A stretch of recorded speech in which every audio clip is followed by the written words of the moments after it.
It's great to see you all here today for a rather special meeting. This is one of the first times I think we've ever done this kind of thing, but we are really excited about it. Andreas Willi is Diebold Professor of Comparative Philology at Oxford University, and he's going to be in conversation with James Clackson, also a Professor of Comparative Philology, but at the University of Cambridge. And the occasion is a debate and discussion about Andreas's book, Origins of the Greek Verb, published by Cambridge University Press in 2018. And by the way, you'll be able to access some flyers and thereby get a book at a discount if you're interested and tantalized by the discussion as we go through. A mark of the impact of this book is that it is one of the winners of the 2021 Goodwin Award of Merit of the Society for Classical Studies. And so I think that we are in for a treat this afternoon. I think we will have some free-flowing and energetic conversations. James will and Andreas will each begin with a short talk each, and then James will then moderate and really control the conversation, I hope. Anyway, without further ado, let us all welcome Andreas and James, and I'll hand over to you, James. Oh, just some housekeeping. Unless you're speaking, please keep your mic muted, because if you don't mute it, it plays havoc with all of the goings on. So without further ado, over to you, James. Actually, it's really just to me to again introduce Andreas, who's going to be speaking first about his book. So I'll hand over to him. Sorry. Okay, thank you very much. Thank you also for the invitation to this conversation today. I'm going to try and share my screen for my introductory paper. I hope you see Franz Bopp now. Is that okay? Good. Okay, so some 200 years ago, in May 1816, Franz Bopp published his groundbreaking work entitled Über das Konjugationssystem der Sanskrit-Sprache in Vergleichung mit jenem der griechischen, lateinischen, persischen und germanischen Sprache. Groundbreaking because this constitutes the starting point of Indo-European comparative linguistics in the strict sense. In other words, it wouldn't be wrong to say that somehow our discipline is founded on a comparison of verbal systems. In fact, if you think of a form like Sanskrit, third singular asti, Greek esti, Latin est, or Sanskrit third plural bharanti, they carry, Greek Doric, Greek peronti, Latin ferunt. And if you add countless similar partial or complete homologies, it's easy to see why this should be so. Even the verbal categories like moods, tenses, voices, they often overlap, so it's not just about individual forms.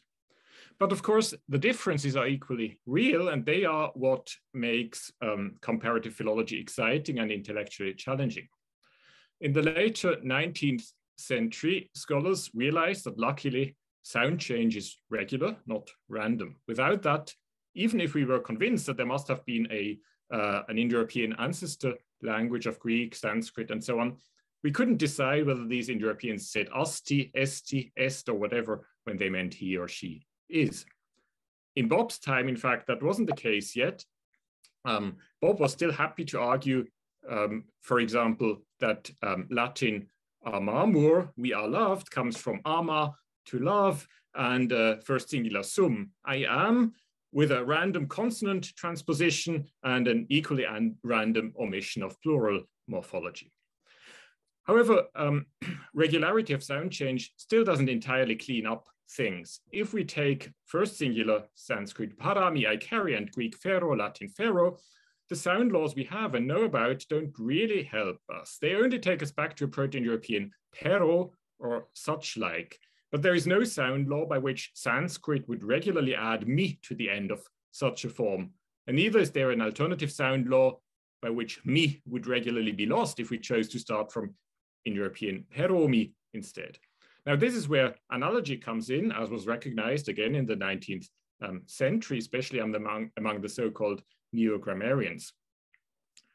Now, because Sanskrit, just like Greek, in fact, has other first singular forms ending in mi, its speakers could analogically add such an ending to the regular sound law outcome of Proto-European pero. And once you have both regular sound change and analogy, you're really in business. You're ready to come up with the sort of comprehensive comparison-based reconstruction of the verbal system of the proto-language we find enshrined in Brugmann's big Grundriss der vergleichenden Sprachen, der vergleichenden Grammatik der indogermanischen Sprachen. And of course, Brugmann was one of the neo-grammarians I just mentioned. The last volume of the second and definitive edition of this work came out in 1916, exactly 100 years after Bob's book. But life can be tough, and somehow it was tough on Brugmann, because in 1915, just 1 year earlier, Friedrich Hrozny demonstrated what had only been suspected by some before, that Hittite is an Indo-European language. But Hittite morphology, and notably the Hittite verbal system, though fairly simple, is remarkably different from what had become the communis opinio for Proto-European, thanks to Brugmann and his predecessors. That wasn't immediately a problem for Brugmann's Grundriss, but over the decades, it became clear that the integration of the Hittite material into the general picture required some fundamental rethinking of the whole thing. Many scholars contributed to this process, people like Pedersen, Kurilovich, Kogel, more recently Watkins, Jasanoff, and others. But it's probably fair to say a new consensus, a new Grundriss, so to speak, hasn't emerged and probably never will emerge. There are just too many gaps between all the available jigsaw pieces for that to happen. And just for the record, once and for all, when I wrote my Origins of the Greek Verb, I did not for one moment think it could bring about such new consensus. It would always be sad if it did, not so much for myself, of course, but for the discipline. So let me briefly try to explain what I wanted to do or try to do. First of all, this is a book which arose from teaching. When I first had to teach things related to Indo-European comparative, especially verbal grammar, I was quite simply lost, I have to say. For one thing, there is, of course, a bewildering variety of primary material, all the different forms and categories in the ancient Indo-European languages where you have to sift what is relevant for reconstruction from what isn't. But the real hurdle is a different one, I feel. To say that the secondary literature in the field is endless is a gross understatement. And what's worse, it's not as if one piece of secondary literature was built on the other in a natural succession. If there is one academic discipline where you have local, national schools of thought, then it's in European studies. They usually don't talk to each other at all. But of course, good work is done in all of them, whether or not you believe in this or that particular overall approach. So if you're looking at one specific problem and read an article on it, it can easily happen that this article starts from a number of axioms someone else looking at exactly the same topic wouldn't accept, and therefore reach entirely different conclusions, not because the primary material itself is any different. One of my aims was therefore just to try and sort of reintegrate the discussion a bit. State clearly when dealing with a given issue, X says this, Y says that, and this is why they disagree.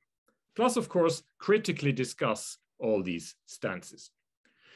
Now, critical discussion, as we all know, is a very easy thing. The more complex a subject is, the easier it is to pick a hole into someone's treatment. When you're dealing with prehistoric reconstructions, as Indo-Europeanists do by definition, you can always play the agnostic and object, well, we don't really know this. Well, we don't know that the Indo-Europeans never said peromi for I carry, only pero. We don't know that Sanskrit parami is therefore an analogical innovation. Everything points that way, of course, but knowledge in the strict sense, it's not. Because of this, I'm sometimes a bit surprised how readily agnosticism is presented as a virtue per se and as a sign of sound judgment in our discipline. As useful as it would still be, only to critically take apart other people's theories, therefore felt not just destructive, but also bit cowardly. Given the importance of model building in linguistic reconstruction, only to destroy other models by arguing that they are flawed in this or that respect would mean to undermine our discipline's raison d'etre, or one of its raisons d'etre. So what I felt I also had to offer was an alternative model, which I feel works better because in my view, it better answers some of the critical questions I was asking. Others, especially those whose ideas I criticize, will certainly and naturally object and take out their own pickaxes. And in a sense, that's why we're here today. Though James's pickaxe is perhaps, hopefully, a little more gentle than some pickaxes from across the Atlantic would have been. Now, what do I argue? Well, to summarize a 700-page book in 10 minutes is tricky, so please forgive if I just pick up one or two central issues. The first big topic I'm dealing with is aspect. More so than most other ancient Indo-European languages, ancient Greek has a verbal system with a strong aspect opposition alongside tense. Verbs typically have an imperfective present stem from which, for example, the present and imperfect tenses are built, next to a perfective aorist stem from which the aorist past tense is built. Now, this dichotomy stands a very good chance of being inherited from the proto-language. We find offshoots across the Indo-European world, both in languages where the stem oppositions observed in Greek also still correlate fairly well with aspectual differences, as in very early Sanskrit, and others where morphological changes have obscured the situation a little more, as in Latin. But, and that's where things get interesting, there are various types of both imperfective stems and perfective stems. If we take the perfectives, for example, there are perfectives or aorists where you have just the root plus endings. Others where you have a marker S added to the root to signal perfectivity. Still others where you have a so-called thematic vowel after the root before the ending. And the fourth group where the root initial consonant is reduplicated. In other words, we have a typical case of allomorphy. And linguistic comparison entitles us to reconstruct all of these types also for the proto-language. Now, in principle, we could leave it at that. But in a diachronic perspective, we have to ask, how come? If in English we have some preterites like I sang, where the root vowel changes, and others where a suffix is added, like I danced, we can also just accept that. Or we can ask, is there a reason for this allomorphy? Were there originally two different formal and functional categories, for example, which then merged? In English, the answer is, of course, yes. So what about our Indo-European case? Now, to cut a very long story very short, the traditional view is that aspect, as we have it in Greek, is a relatively young development in Indo-European.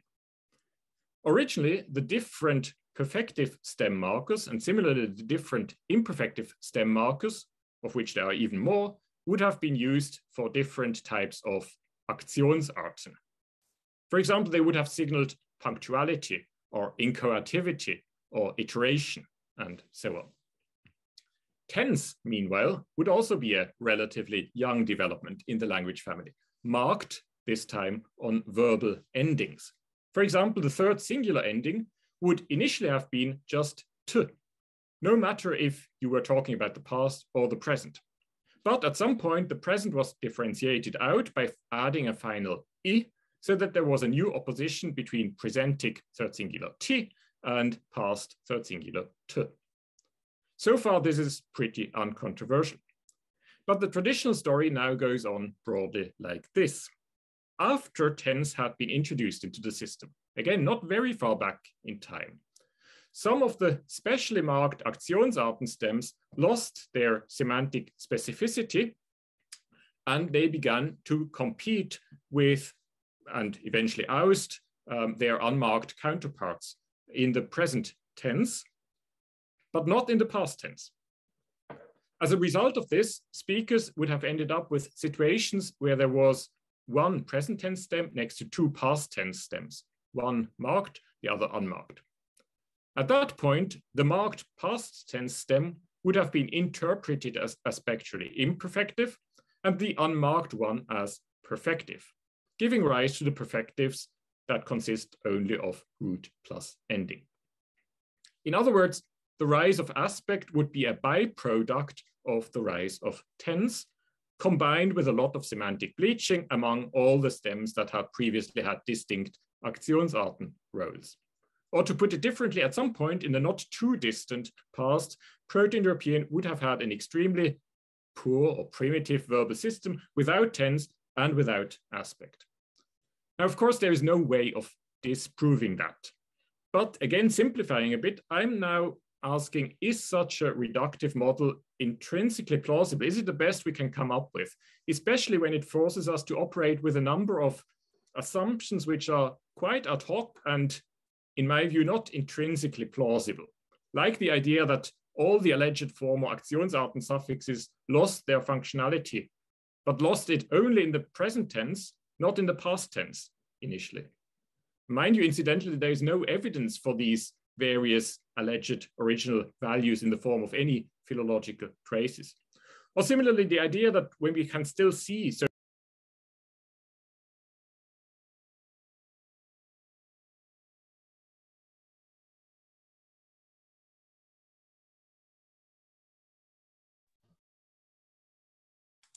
Andreas, you're muted.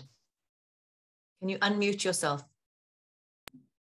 Sorry. So the other problem would, for example, be that when we can still see how the present tense is being introduced. So this tense marking is being introduced by adding the "i" to the endings.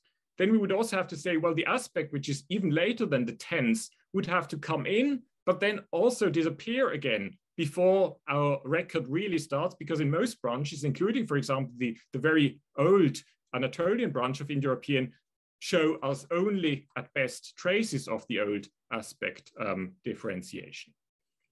Now, in order to get around these and similar difficulties, I'm now proposing that although the tensing of the system is fairly late, the aspectuality may be much older. And for reasons I don't have time to go into now, I then also propose that the oldest recoverable type of perfective aspect marking may have been reduplication. Other perfective stem types, notably those with no marking, so the root aorist type, and those with the marker S, would represent old imperfectives which underwent an aspectual shift because these forms were typically telic or endowed with high transitivity. Now, one more thing I would like to stress in this context is that what I'm arguing here and in so many other cases may be framed as iconoclastic, if you like. But in truth, there are very few argumentative elements throughout the entire book that haven't been around long before. For example, this notion of the root aorist type being an aspectually shifted telic imperfective stem is almost impertinently stolen from Kurylovich. All I've really done is piece things together in a somewhat different way. Having said that, for example, the idea that reduplication might be a very old perfective aspect marker is somewhat iconoclastic, not least because we also have reduplicated imperfective stems. We also have reduplicated perfects, but let's leave those aside for now.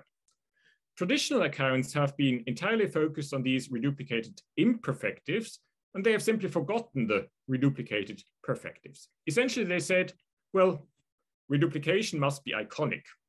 So it must mark iteration, and iteration equals imperfectivity. So no problem about reduplicated imperfectives, and let's just not bother about reduplicated perfectives. Now, the problem here is, if we look at the actual use of these reduplicated imperfectives in the historical record of the Indo-European languages, they show no trace of iterativity. What they do show very clear traces of, and in the textual record of more than one branch, although including Greek, that is heightened transitivity in the sense of Hopper and Thompson's scale of semantic transitivity. Now, because again, according to Hopper and Thompson, high transitivity should, if anything, correlate with aspectual perfectivity, not imperfectivity. That's rather inconvenient, it has to be said. And it's a sort of a philological inconvenience I argue we can't simply sweep under the carpet if we want to do our job properly. Whether or not you then accept my own argument that the reduplicated imperfectives are likely secondary imperfectives created or derived from perfective stems in the way in which secondary imperfectives are also derived from perfective stems in aspectual languages like Russian, for example, that's up to you. However, this is just one example of why I do feel it's slightly unfair if one otherwise kind reviewer of my book complained that I didn't expand enough on textual analysis. Well, if you have just one book to cover everything, so to speak, sometimes you have to be brief. But one thing I would say I'm doing on a bigger scale than any previous attempt to come up with an internally coherent model of Indo-European verbal evolution is exactly pay attention to the philological record, to how formally defined verbal categories are actually used in the texts we have, rather than merely reconstruct asterisk forms in an empty space, as is sometimes done. Finally, I'm nearly done. One quick word about alignment, because that's another topic we promised to touch on today. Maybe James will have to say more on this in a moment, I don't know. Why did I bring this in? Of course, I knew that if you openly advocate the view that early or pre-Proto-Indo-European may have been an ergative language, people will immediately think you have gone mad. But the trigger to go there was, once again, that I didn't want to let myself off the hook too easily. When I borrowed Kurilovic's idea that there may have been a substantial shift of previously imperfective stem types into the perfective domain, I felt I couldn't do what he had done and not at least try to find some rationale for this systemic shift. And thinking about it, it eventually occurred to me that the old theory that pre-Proto-Indo-European may have had an ergative system, or actually, as I then argue, a split ergative system of a type which is quite common in the languages of the world, this may provide an answer here. Now, this is a theory that was not developed based on the verbal system. It was developed originally to explain some surprising features in Indo-European nominal morphology. And I stress this just to make sure you don't think I'm falling into the trap of circularity here. The theory, it has to be said, has long lost its popularity, but for no good reason. It was attacked in the 1980s, but with quite spurious arguments. So if we tentatively revive it now, because it has never been disproved for good, and the reasons why we can postulate it are still valid, I think, then we also have to think about the verb. After all, ergativity is something which manifests itself in verbal phrases. Now, in a nutshell, as an ergative language, this pre-Proto-Indo-European would be very likely also to have had an antipassive derivation. And this antipassive derivation, in its turn, should have been reinterpreted as the new transitive base construction once the alignment change from ergatival pre-Proto-Indo-European to accusatival Proto-Indo-European had taken or took place. Again, I don't have time to go into detail here, unfortunately, but what I'm seeking to demonstrate is that it is this period of alignment shift which would have constituted a perfect locus for the sort of major system change that could bring about the spectrality shifts affecting high transitive and telic imperfectives, which I'm positing in the wake of Kurilovic and others. In this case, of course, there's no longer any philological data to back this up. These things are just too remote, and I accept that. It's just internal reconstruction.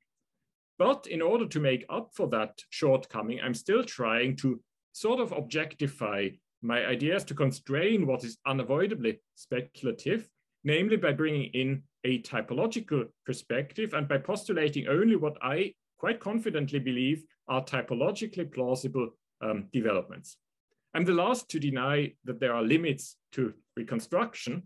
And in fact, I've promised myself I'll never write a similar book again. You may be relieved. But these limits to reconstruction do not and should not, in my view, coincide with the limits of the comparative method.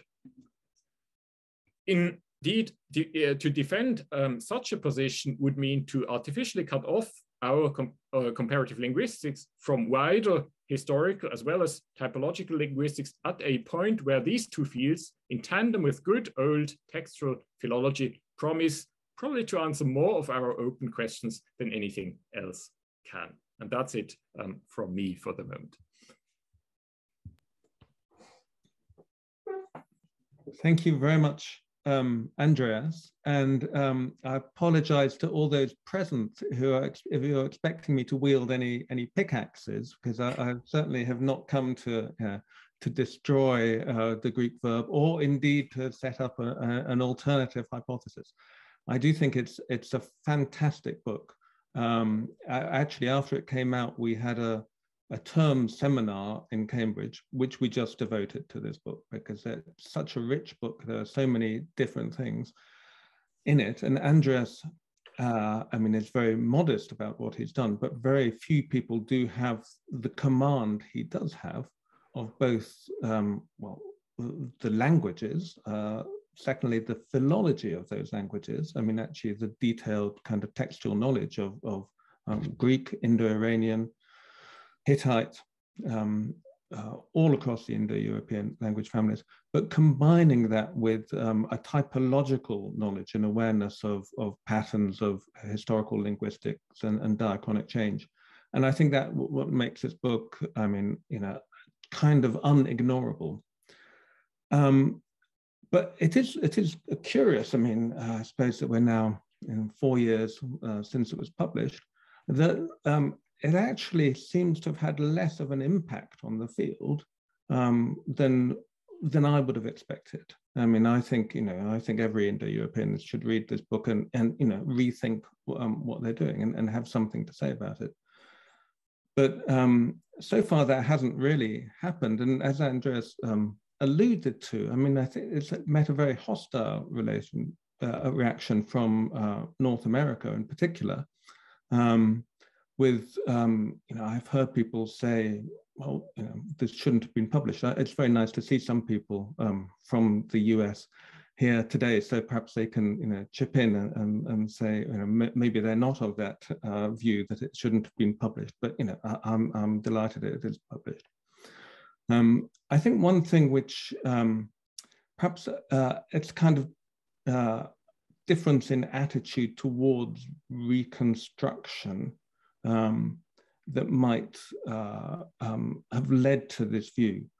And I think one way of thinking about this is that for most Indo-Europeanists, their kind of bread and butter is etymology. You know, so if you're writing you know, an article, giving a paper or whatever, you know, normally if you look at conference proceedings or something, some of them will be phrased as a new sound law in Tocharian or something like that. But actually, if you unpack it a bit, you'll find that it's really at the heart of it. There's a couple of nice etymologies there, which the person is proposing a new sound law in order to get these etymologies out there. Now, our long experience of etymology is that those comparisons, which, as Andreas reminded us, you know, some of them, you know, go back to Boppe or certainly go back to Brugmann. Most of the good etymologies are already kind of there out. You know, most of the kind of obvious ones are there. And when you look at most of the good etymologies, you know, you'll see that across, I'll take the word for brother. Brother has very, you know, clear correspondences across lots of languages. In Greek, however, you have a different word for brother, you have adelphos, but you do have the Indo-European word survives as frater, but of course, that doesn't mean brother in the kind of biological sense, but means a clansman. Now, Indo-Europeanists, I mean, they can, you know, some Indo-Europeanists such as Bonveniste actually use that to kind of look a bit more carefully at the social structure of Indo-European and does that tell us anything about reconstructing Indo-European social structure? Many Indo-Europeanists, to take a very, very kind of crude description, take out from this, well, kind of semantics doesn't matter so much. You know, if the formal equivalent works very nicely, then semantics is kind of, different things can happen. And you know, there have been attempts to do much more rigorous semantics. But certainly if you look across something like Buck's, you know, selected synonyms in Indo-European languages, you will see that a wealth of different semantic changes, which people, you know, can go to or find an example of one semantic change. And so it's often, you know, it's often the case that when you listen to one of these papers by an Indo-Europeanist on etymology, the formal equivalents will be fantastic. It'll be very clever and, you know, brilliantly done. When it comes to the semantics, there'll be a bit of kind of jiggling around, and you know, maybe someone will ask afterwards, and people will say, "Wow, you know, there's a parallel development in some other language, so I'm happy to take it." And so that's kind of given Indo-Europeanists, I think, a trust in formal relationships, but you know, a bit of a mistrust of functional relationships. And Andreas, you know, addresses this very well in his, actually, there's a kind of debate with Jasanoff in the book. Jasanoff, you know, whose view of the Indo-European verb is kind of, I suppose, holds sway certainly in North America. Where Jasanoff really, you know, when he puts everything together, and you want to find out, well, you know, what is the origin of these forms? With forms, you know, for example, he connects one conjugation in Hittite with the middle of Greek and Sanskrit. All these go back to an array of forms, and a proto-middle is one origin of this. Now, if you ask, you know, what does a proto-middle do? The question is, well, we can't really, that's not knowable, you know, because actually the functional values of some of the categories we reconstruct are beyond us. You know, we don't have that enough information, and you know, we know across different languages that there are lots of different functional uses and lots of different, you know, there's no, I mean, again, the Indo-Europeanists perhaps have not looked enough at the typology, and they're often quite suspicious of typology. And so they say there's no definite array of patterns which these should fall into, and it might be something, you know, unlike any language we know already, and certainly going to be unlike most of the daughter languages we have. So I think that's led to this kind of reliance on form over function, or form over meaning in reconstruction. And you know, what Andreas does, particularly I think in his initial movement in the book, is actually to say, well, let's not, you know, at the moment, you know, I mean, he pays excellent attention to the formal relationships, and he doesn't, you know, fall into the trap which some scholars do of saying, well, we can kind of jiggle this around and make it look as if it works. Andreas actually says, well, you know, where does aspect come from, for example, in Indo-European? Where do you get this difference between imperfective and perfective from? If no current theory explains it readily enough, then we must admit it's still there in the system. And so that's, you know, I think if I can share a screen, because I just want to kind of give some sense to those who haven't read the book of just how detailed his picture is. So if I think I've got a screenshot here, which is, if that's visible to everyone. So this is an amazing table at the end of the book. This kind of is the master diagram of the earlier form of the Indo-European verb. So at the bottom here, you've got kind of your forms, which is normally what kind of the Indo-Europeanists would operate with. And that's after this introduction of morphological tense, which comes late in the theory. But if you take this back in time, you see one of the general drifts over time is lots of different things getting kind of packaged into this column here, which is where the perfective aspects is, which become our kind of reconstructed aorist, reduplicated aorist, thematic aorist, etc., S aorist down here. Now, these often started as other things, but kind of got by repeated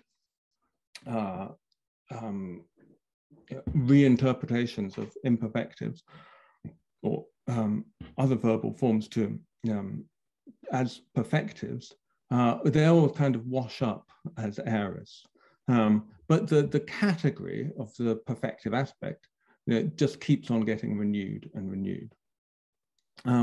Now, the you might say, one of the criticisms possibly of Andreas's book is that, well, up at here, at this very top level, this is where you have the kind of pre-alignment change. This is the, which Andreas was just talking about.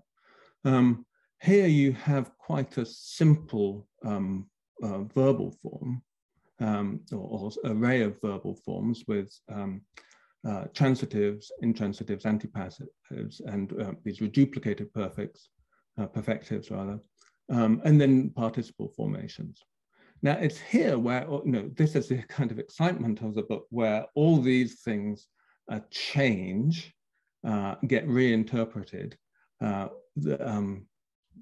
almost, the cards are shuffled, if you like, or moved in a certain way, and then you end up with the deck as we have out there. And it is an incredibly complicated, but also ingenious explanation of everything. And if you ask, some reviewers have said, well, why doesn't Andreas mention this? And actually, there are, particularly in notes and at the end, there are pretty much explanations of every single verbal type you end up in reconstructed Indo-European or Greek. Some of them Andreas says, well, I didn't have time to really go into the optative or the aorist passive, but it looks like it could be this or it could be that, and it doesn't really spoil the system. So it really is it is amazingly effective view model. Now I'll stop sharing here. I realize I've been kind of talking and not. We would like some discussion now. I think that's just kind of the introduction, so people know something of what we're talking about. Now I thought what we'd do in the discussion is actually, as Andreas said, we'll talk about 3 different areas which he covered in the book broadly, and then there'll be a chance to open it out further at the end of that. So the first section will talk about aspect and Andreas's view on the kind of category of aspect as always having been there in the Indo-European verb. And then talk something about alignment change, and then about the limits of reconstruction. Now, I'll kind of start off by asking a question or two to Andreas, but I know there's lots of members of the audience who would like to perhaps say something about one particular feature of this. Now, if you'd like to put a question in the chat, I'm happy to look at those as they come in the question, and either kind of incorporate them into my own questions and discussions to Andreas, or I can actually ask the questioner to speak, and that way we'll get through more people and then people won't be kind of thinking, oh, you said something 20 minutes ago which I really wanted to pick up on. So if anyone does have questions on the particularly at this moment on areas of reconstruction of aspect, on anything to do with that part of the book in particular, then do feel free to type away. But I'll start the discussion part then firstly by really asking Andreas about aspect, about the difference, I guess, between categories and markers of perfectivity. You have the perfective as a category as something that carries on and keeps being there, but then the markers of this change over time. So reduplication is at one stage a mark of perfectivity, and that's actually replaced by what later becomes the augment, which is a kind of special type of reduplication, which then has its day in the sun as a perfective marker, and that gets reinterpreted again. So is there, there's a kind of, I think, a tension between wanting to reconstruct a category and reconstructing markers for that category. I don't know whether you wanted to say anything about that. So your point would be, it is somewhat static to simply assume, well, essentially the category of aspect didn't change. We sort of have to start off with it in the very remote past. We still have it at the very end, so to speak, at least in a language like Greek. We still have it today, as it were, even though in other European languages we have lost. Yes, that is certainly true, and it's difficult to argue against an objection like, or a potential objection like that. I would say that aspect, I mean, of course there are different kinds of aspect, but aspect does seem to be a very widespread way in which languages in the world organize their verbal systems, just like tenses. And if we then see that, as far as we can reconstruct, the tense differentiation seems to be relatively recent, then I would say, well, maybe that alone would be a reason for just asking ourselves, could perhaps aspect be older? Now, one problem I had when I wrote the book is, of course, that I'm not a typologist, and I know far too little about what the languages of the world do. And I read this and that, but I often came up with questions which I couldn't really find an answer to, even when I asked people who knew a bit more about these things. For example, one such question would be, well, where does aspect come from? I mean, in the languages of the world, I mean, I'm familiar with the Slavonic languages, and of course you can say, well, often in the Slavonic language, the modern Slavonic languages, typically aspect is sort of an offshoot of telecization of some sort or other. So I can see that would potentially be a source of aspectual differentiation, but I have no idea how many different types of origins of aspect there are out there. In that sense, I'm a bit tapping in the dark in a way a typologist might not do so. So in a way, I am avoiding the question, where does aspect come from, by simply retro projecting it to a very early stage. Yes, I accept that. I would just say that at least it has the advantage that, even though you rightly said that the top line, or the top half of the scheme you showed, the master diagram, is fairly simple. In a way, it's less simple than what is usually postulated if Indo-Europeanists talk about this sort of thing at all. Because at least I do have one of the two very fundamental ways in which the languages of the world seem to structure their verbal systems, namely aspect next to tense within that early system. So that's what I would say. Other than that, as far as these Aktionsarten theories are concerned, I'm not even contesting that there may have been Aktionsarten. I'm just asking whether the Aktionsarten were as central as traditional Indo-Europeanist dogma usually takes them to be. Of course, we also have Aktionsarten in English, in other modern languages. There's no doubt about that. But in systemic terms, they are not terribly prominent. And I think unless we have really strong reasons to think that they must have been more prominent or sort of central to the system in the language we reconstruct, then nothing particularly points that way. So that's what I would say to that. But I admit, yes, that there are still open questions. I can't answer everything. Perhaps another thing I want to mention in this connection is, of course, this question, if I'm arguing that reduplication could be an original perfectivity marker.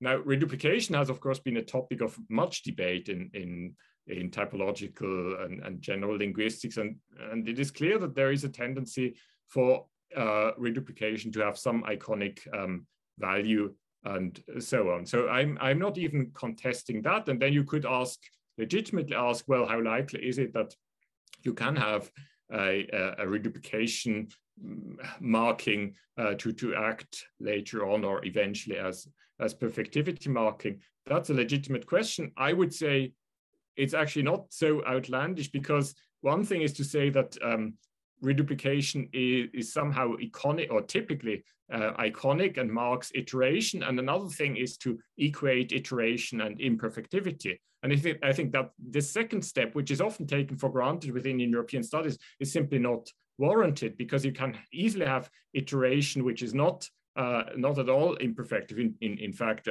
some recent semantic theories have argued that the typical iteratives are telic interval predicates, so are not what we would typically expect an imperfective to be. Or then you often get also reduplication used for the purpose of intensification. And again, intensification, if you want to say intensification correlates with either perfectivity or imperfectivity, then you would probably have to argue that it's more correlating with perfectivity. So in that sense, it's this second step, this assumption that iteration has to be iconic for imperfectivity, that I'm questioning. But I do accept that I'm not a typologist, and even more typological input would have been welcome at some points in the book.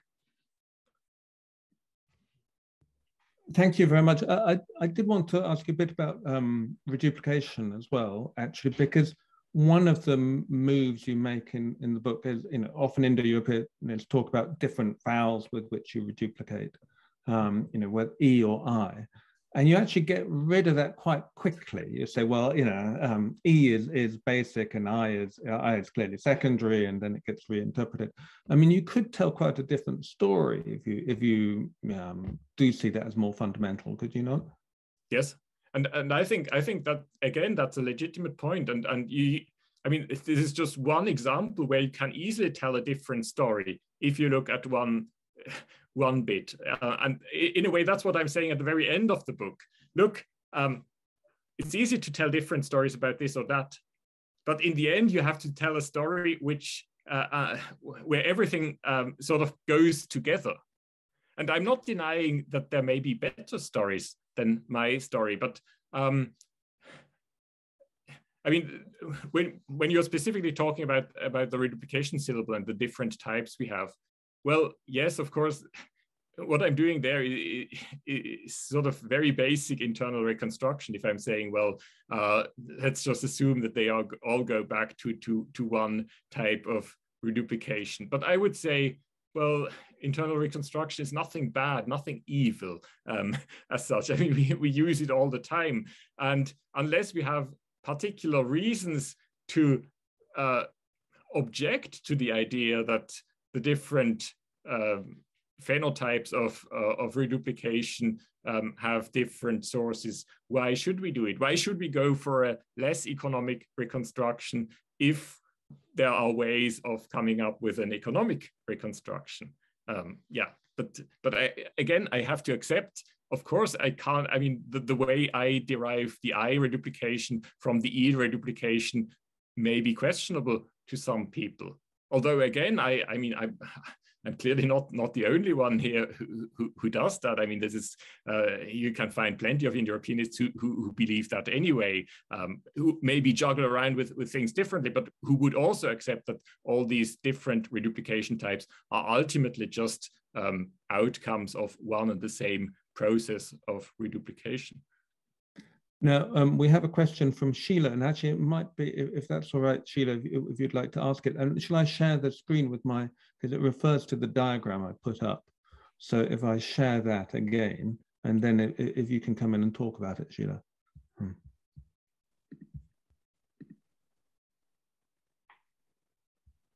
So Sheila Watts, over to you. Thank you. Yeah, no, really enjoyed your presentation. Thank you, Andreas.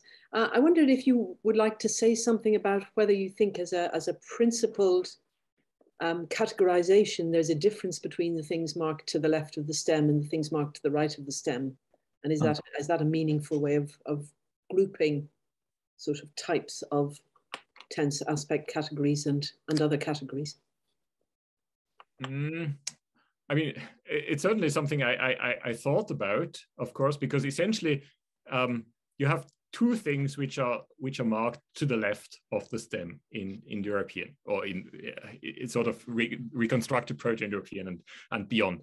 And one is reduplication, which is clearly on the left, and the other is the augment, which James briefly mentioned before, which is essentially a past tense marker in historical Greek, Indo-Iranian, and a few other relic languages, but where there are good reasons to think that it can't always have been a past tense marker, because in the oldest record we have, it doesn't really correlate very well with past tense. So we have reduplication and the augment, which are on the left of the stem, and all the rest, so to speak, is to the right of the stem. So I think it's fair to say that basically what Proto-European did was add suffixes rather than prefixes. There's also one infix, but it's sort of an infix where I would tend to think that this may have been a suffix as well at some point. But again, that's potentially controversial.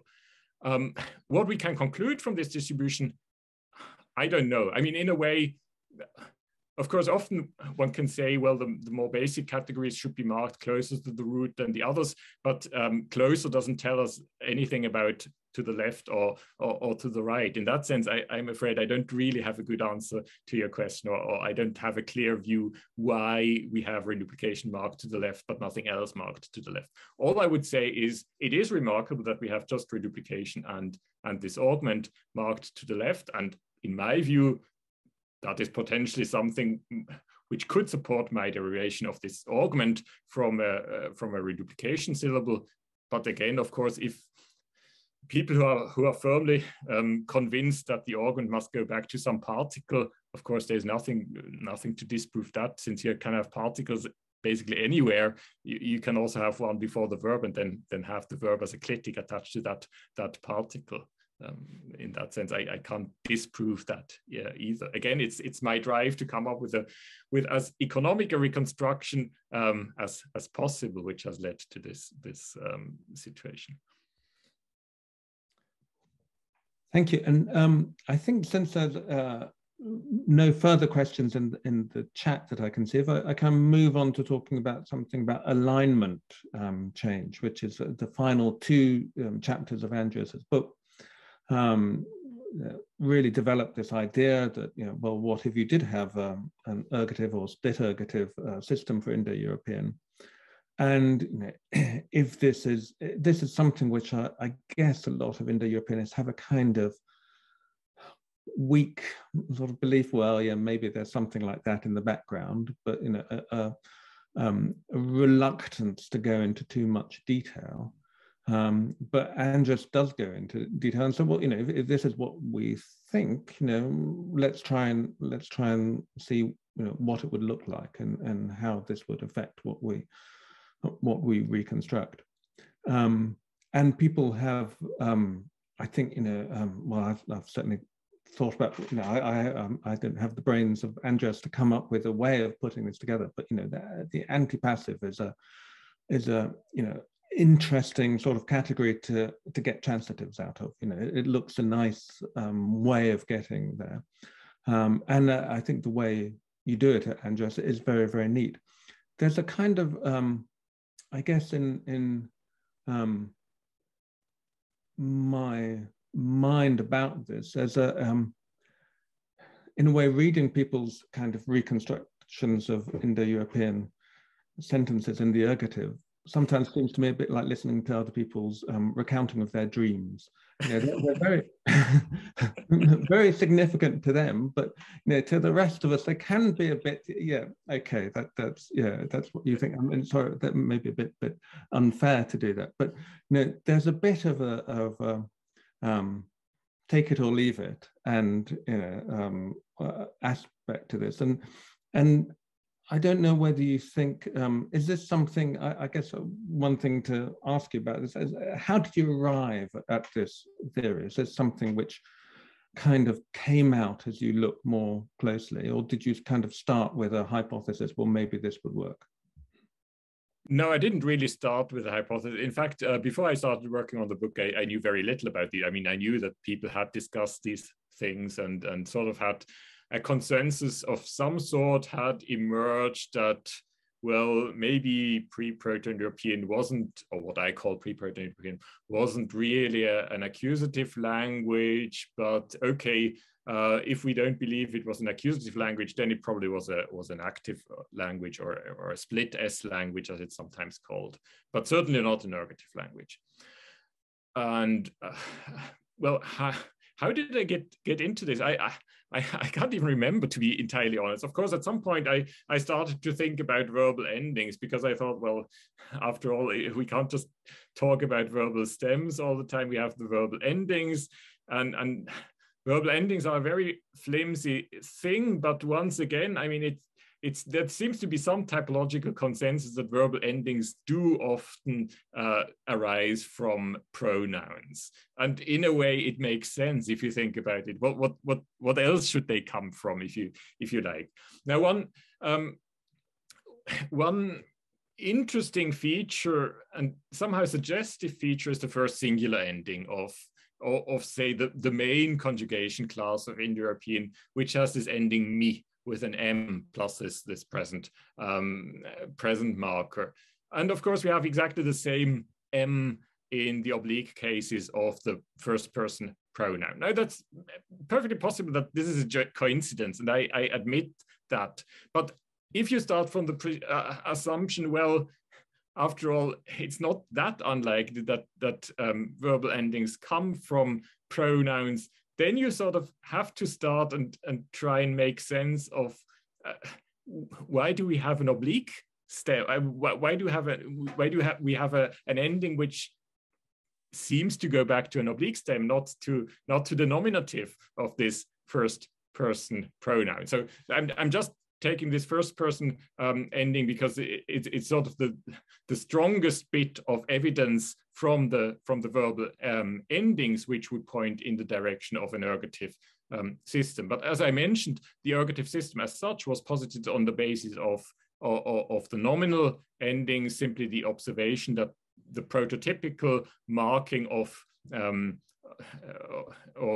the subject of the marking of prototypical subjects of transitive sentences, so the A, as you like, as it were, is the ending S, which you have in the European nominative later on, whereas a prototypical patient or direct object, prototypical would be an inanimate entity, they would have a zero ending. So essentially you're talking about a reconstructed system where you have a marked nominative in S and an unmarked prototypical object case with a zero ending. And that alone is something which is not unheard of in the languages of the world, but is something which is fairly unusual. It's much more usual if you have an accusative system that you have an unmarked nominative and a marked object case. So this is one of the things which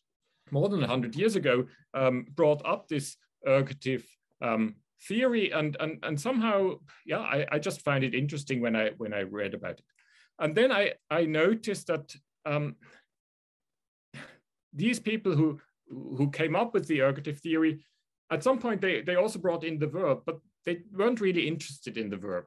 And they didn't really think about what the verb would do in an ergative language of that type.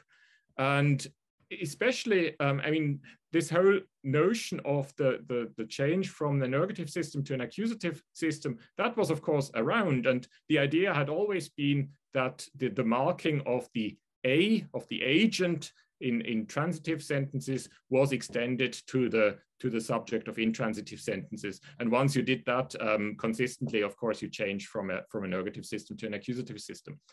But nobody really asks, well, if you extend this A marking to the intransitive S, what would happen to the verbal forms especially if on some verbal forms you have the subject marked in the ending, and what would be the concomitant changes.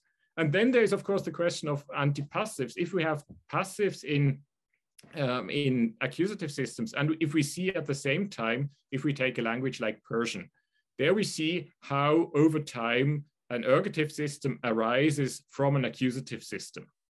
And a pivotal part of this transition seems to be the passive, because you start off with constructions like mana kirtam, something is done by me, and that gets reinterpreted so that the what used to be an agent case in the instrumental, that gets reinterpreted as a new nominative in the ergative system. So you end up with man kurt, and you have an ergative system confined to the past tense here, but that doesn't matter. Essentially, you have here the passive of an accusative system acting as a pivot for the alignment change.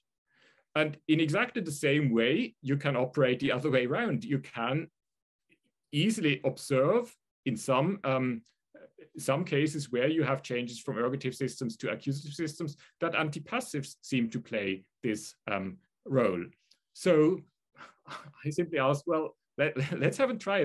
Let's think about this and see whether this actually helps with our system, and in particular, whether it helps with these two types of conjugation classes everybody reconstructs for Indo-European, and everybody seems to be agreed on that one of these two conjugation classes, the sort of endings where you have first singular me, are sort of more transitive or typical for transitive environments, and the other ending class is typical of intransitives. It's sort of the endings which you later find either in transitive categories, like the middle, or actually the passive even later on. I'm not saying that in European as such had a passive as such, but it's clearly these contexts where you have this second type of ending.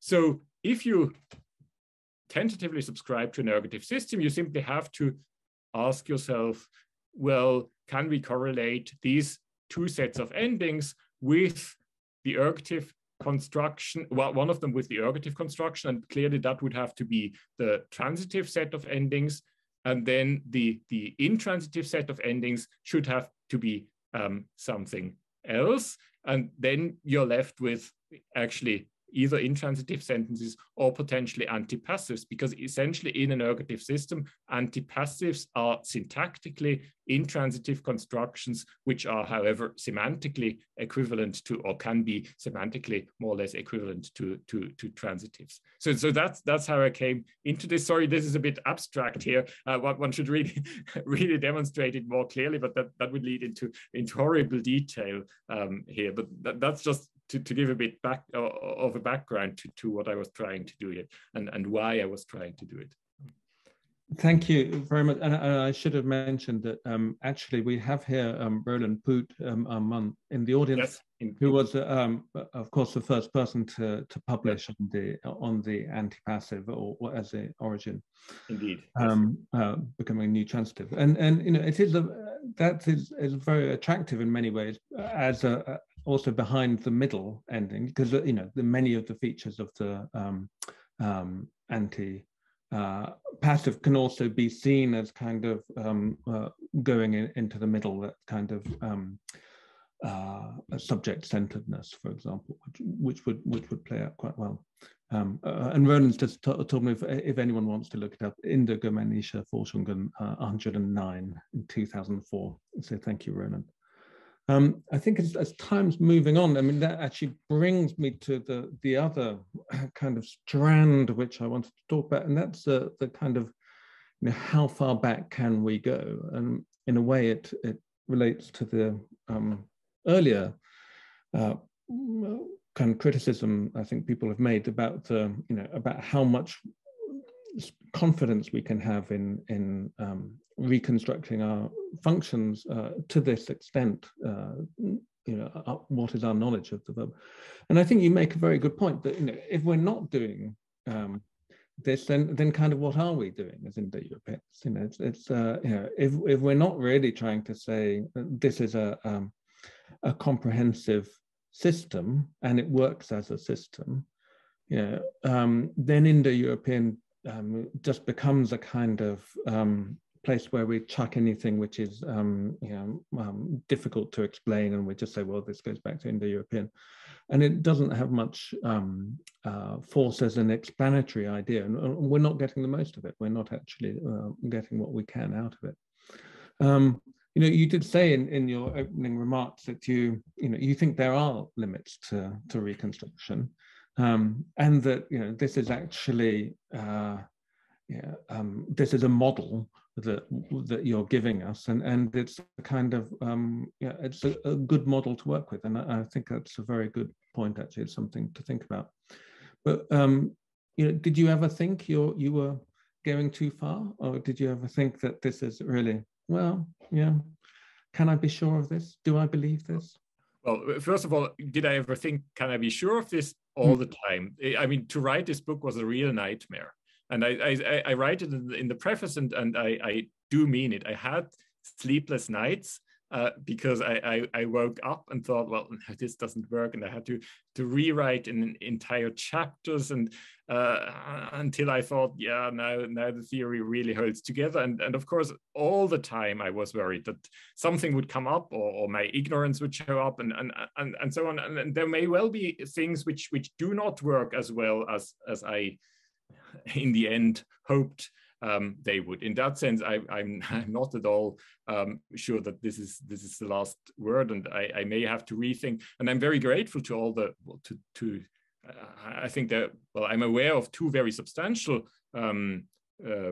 review articles on the book where some very good points are made, and where some points are made which I might have, which I should have thought more about. Now, the specific question, did I ever think that I was going too far? Yes, definitely, especially at the end with the verbal endings. And here I try to be very explicit several times in the book that all I'm trying to do at the very end, in these last, especially in the last chapter, is sort of prove to the reader that what I have presented does allow integration into a cohesive model, without saying this is how things must have been. But I felt that if I didn't prove that, and then sort of I wasn't doing anything better than the people I criticize.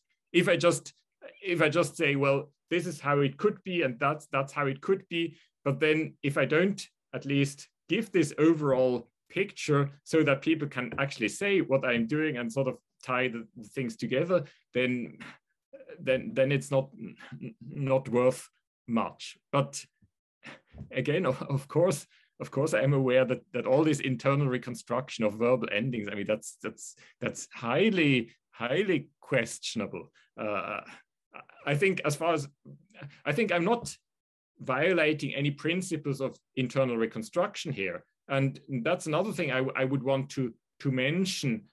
I'm sort of trying to always constrain myself and following some basic principles.